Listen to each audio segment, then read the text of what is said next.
আবার রুজির মালিক আল্লাহ, কেউ রোগ করতে পারবে না। যেখানে থাকি রোববারের দিন একটা করে মাল খাইতেই হবে। চাহিদা দেখি বয়স্ক মানুষ চাইতে লজ্জাও লাগছে। চাচা 50টা টাকা দেখি না গো, আমার খুবই দরকার, এমার্জেন্সি দরকার, দিলে একটু ভালো হতো। দাও। পয়সা কোথায় পাবো গো? তুমি তো মাঝে মাঝে পয়সা চাইছো। হ্যাঁ দাও বাবা দাও, খুব এমার্জেন্সি দরকার আমার, নাহলে আমি চাইতো না, খুবই দরকার আমার পয়সাটা।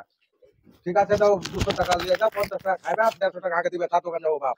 হ্যাঁ আর নাই বাপ, বেমানি করিও না। ঠিক আছে, আমি 150 টাকা ঘুরিয়ে দেবো। হ্যাঁ যাই হোক, 200 টাকা পেয়েছি, আর কি কাজ হবে, আজকের মতন চলে যাবে। মা ঠিক আছে, আশা করে বসে থাকবো নাকি, পয়সাটা পাবো। চোদ্দাররা পয়সা না দিলে মনে হচ্ছে মদ খাইতে পাবো না। আবার রুজির মালিক আল্লাহ, কেউ রোগ করতে পারবে না। যেখানে থাকি রোববারের দিন একটা করে মাল খাইতেই হবে। সালার বেটা সালার দাররা মনে হচ্ছে 50টা টাকা চাচ্ছি, মনে হচ্ছে জমি লিখে চাচ্ছি। বোকা চোদার খেয়ে এমন ব্যবহার, সালা একবারে নোংরা। এখানে ইট থুয়েছে, ইট গাতে যাওয়ার সময় ছিল না। বোকা চোদারা সব মনে হচ্ছে করবে। উঠে গেলি সব। 50টা টাকা চাই দিস না, কাউর বাপের পয়সা মদ খেয়ে নেবে। পয়সাটা দিনু বিশ্বাস করে মদ খেয়ে চলে এলো। এমন ছেলে রোববার আসার বাইসা পেটে মদ খেয়ে চলে কাকা মদ খেলেছি বাবা, কিছু মনে করি না। হ্যাঁ তুমি আমার কষ্টটা খালি বুঝতে পারলে কাকা, আর এখানে যত আছে সবাই হারামি। আমার একটা কথা কেউ শুনলে না গো, 50টা টাকা ধার চেয়ে দিলে না। সব কি দেখে নেবো, ধার করে কারোর কাছে মদ খাই না, সবকে পয়সা শোধ করে দেবো। এই ঠিকাদারকে ডাক্তারে। আরে শালা মাতালের কাজ দেখো, কারোর পয়সা বাকি থুই না, ধার করে মদ খেতে পারি, হারামের টাকার মদ খাই না। পড়ে আছে দেখতো শালা, শালা পয়সা ধার করে শালা মাতাল শালা পড়ে আছে, দেখ মদ খেতে পারবে না, মদ খেয়ে পড়ে আছে।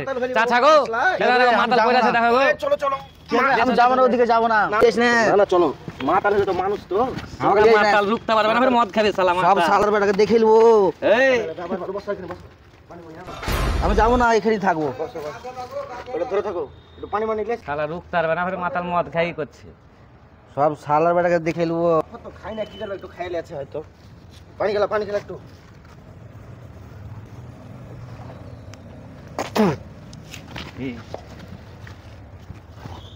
দাদা তোমার মাতলা পরে আছে, মদ টদ খাইছে, আমরা গাল দিছে সবকে। আমার মদ খেয়েছে? হ্যাঁ প্রত্যেকদিনই খাইছে, সরকার পয়সা ঢালি চার দেয় না গো। বলছি এই স্বভাব গো তোমার গো। হ্যাঁ এর আগে একজনকে মিস্ত্রিকে তাড়াচ্ছি, আবার এরকম একটা মাথা পড়ে আছে। কাজে ভালো, সবই ভালো, তোমার এই স্বভাবটা খারাপ। লালটু গো কেউ হ্যাঁ এই উঠে তো চল। স্ত্রীকে ছেড়ে দিয়েছি, আবার মাতাল কপালে পড়ে গেছে। কাজে ভালো, সব ভালো, তোমার এই স্বভাবটা ভালো লাগে না। হ্যাঁ শালার বেটাকে দেখে নেবো। রোববার আলে পারি তোমার এই মদ খাওয়া সবটা কিন্তু ভালো লাগে না। বেশি বাড়াবাড়ি করো না, বাড়ি ছেড়ে দেবো কিন্তু, ভালো কথা বলছি তোমাকে। এই যা গাধু দোস্ত, ডেলি ডেলি একই রকম স্বভাব। কাজে ভালো, সব ভালো ছেলেটা, এই মদ দেয় ওর সব থেকে কাল। কে যে পায়, আর তোরা সব পয়সা দিচ্ছিস ধার দিয়ে মদ খেয়ে নিচ্ছে, কিন্তু আমি পয়সা দিতে পারবো না। পয়সা ইচ্ছা করে দিই না ওকে আমি। হ্যাঁ সবাই পয়সা দিয়ে দিচ্ছ ধার করে, দিয়ে মদ খেয়ে চলে আসছে। আসসালামু আলাইকুম। ভিডিওটা দেখলেন হয়তো, যাই হোক এটা আমাদের অভিনয় ছিল। কারণ এই ধরনের ঘটনা মাঝে মধ্যে রাজমিস্ত্রির পাশে ঘটে, এবং একজনের জন্য আরও 10 জন মিস্ত্রি খারাপ হয়ে যায় এবং তাদেরকে গালিগালাজ করে, খুব খারাপ লাগে। এটা একটা অভিনয় ছিল। যাই হোক, আপনার যদি ভালো লেগে থাকে তো অবশ্যই লাইক কমেন্ট করবেন এবং শেয়ার করতে ভুলবেন না আপনাদের বন্ধুদের কাছে।